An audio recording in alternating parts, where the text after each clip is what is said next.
Imagine, one moment you're dozing behind the wheel when God wakes you, and you avoid driving into a ditch. A second later, God's out doing maintenance on the star Proxima Centauri. A second after that, he's helping a guy in China get a job. I know this is an unusual thought experiment, but it raises the question, does God have to follow the laws of physics? In the example, God goes from the Earth to Proxima Centauri and back in 2 seconds. Although it's our solar system's nearest star, it is still 4 light years away. Can he make an 8-year round trip in 2 seconds? Can God travel faster than the speed of light?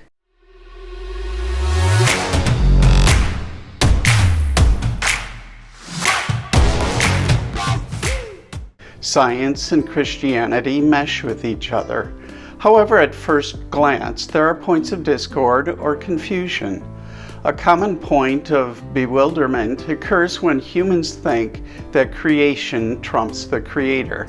They place more importance on created objects than on their maker. People throughout history have worshipped various bits of the universe. The list is from the sun, stars, and other celestial bodies to trees and animals. People have always wanted to connect with some aspect of the divine, or they believed an idol was a physical manifestation of God. The Greek author Diodorus describes the gods as disguising themselves as animals.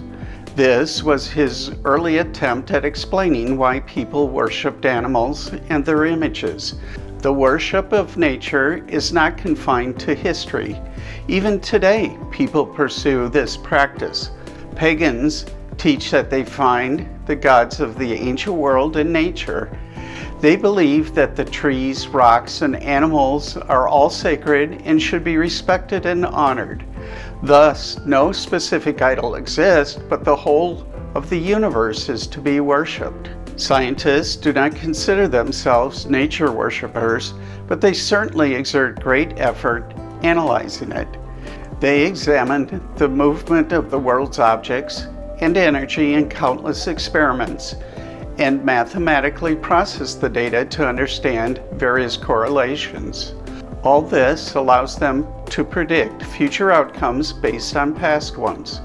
For example, a long time ago, a scientist in a village observed the rise and fall of water levels. She noticed that twice a day the water was high and twice low. This led her to postulate that every 6 hours the tide alternated between increasing and decreasing directional flows. Although her hypothesis required further tweaking, she was pretty accurate predicting when boats could easily come and go from the harbor. Observations of nature have allowed scientists to make many similar accurate predictions. They made most of them with carefully controlled situations we know as experiments. They hold all the variables constant while they change one. The resulting data produces insights into the system.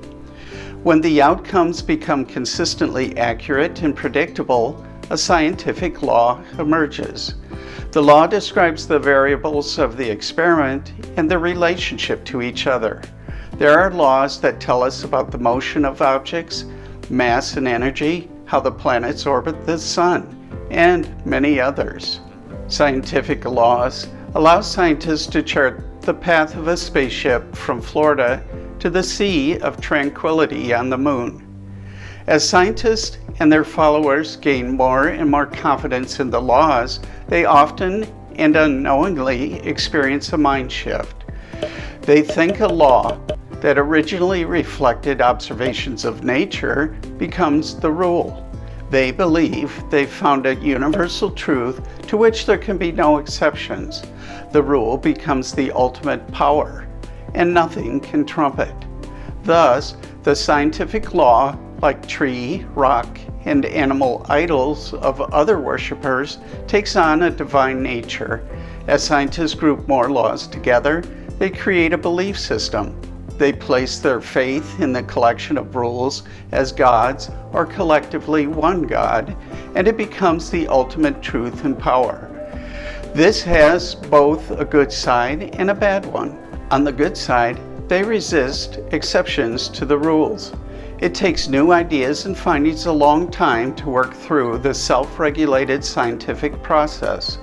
Entrenched camps will challenge any unique data and conclusions from other laboratories. A debate over the new results will either become more heated if there is a serious challenge to the law, or fade away if the experiments are not repeatable. This results in a skeptical and slow-changing body of knowledge. The collection of agreed-upon laws creates a backdrop for many useful inventions.